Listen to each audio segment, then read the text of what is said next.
İncə sənət.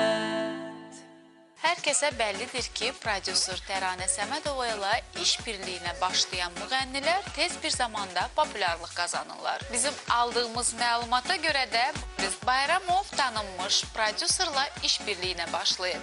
Bir müddət öncə Elçin Cəfərovla duet oxuyan Boris solo fəaliyyətində yeni işlərini həyata keçirməyə hazırlaşır. Mən Borisin maraqlı açıqlamaları incə sənətdə.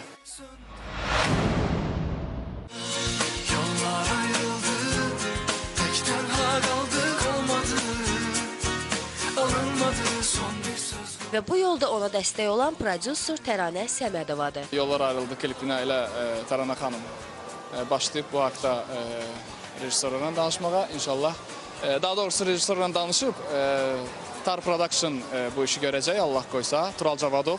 Son zamanlar başı aparıcılığa qarışan Təranənin də bu gənc oğlan haqda fikirlərini öyrənir. Əslində kənardan həmişə müşahidə eləmişəm Borisi ki, həqiqətən də səhnəyə yaraşır, xarici görkəmi, oxumağı planı, yəni və həmişə düşünmüşəm ki, Türkiyədə bu tipajlı bir müğənni var, bizdə yoxdur. Bizdə də o insan daha yaxşı aktual olsa, promosyonu yaxşı aparılsa, Türkiyədə Sinan Akçili görürdüm və onu da görürəm bizdəki belə o soyuqluq var onda və o soyuqluq əslində tamaşaçı həmişə maraqlı qalır. Çünki belə qaranlıq qalır.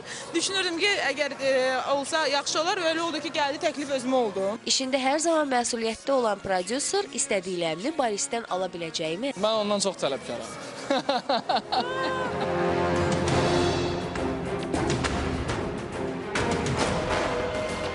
Bir ay təzə tamam olubdu artıq. Yaxşı dedim.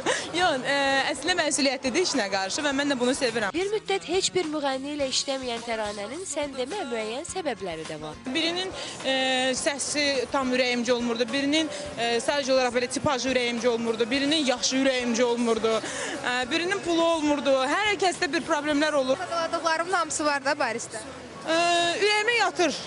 Yəni mənə lazım olan şeylər hamısı Borisdə, hələ ki hamısı yox, qoltuqların altı şişərin. Yəni mənə lazım olan üstünlüklər var onda. Bəzən adı qalmaqallarda hallanan xanım prodüserin əslində elə də səs-küylü biri olmadığını Boris də onu tanıdıqdan sonra təsdiqlədi. Tanış olandan sonra bildim ki, əslində qalmaqallı insan deyil. Mən də düşünürəm ki, mən də qalmaqallı insan deyiləm. Yəni nə var ki qalmaqala? Biz anti-reklam istəmirik. Mən anti-reklamdan faydalanan prodüserlardan deyiləm. Mahnı təqdim eləsin, o mahnıya bir klip çəksin və onu da layihə adlandırmasın. Ümid edirik ki, dostluq münasibəti ilə başlayan bu birlik hər iki tərəfə düşərli olar. İncə sənət.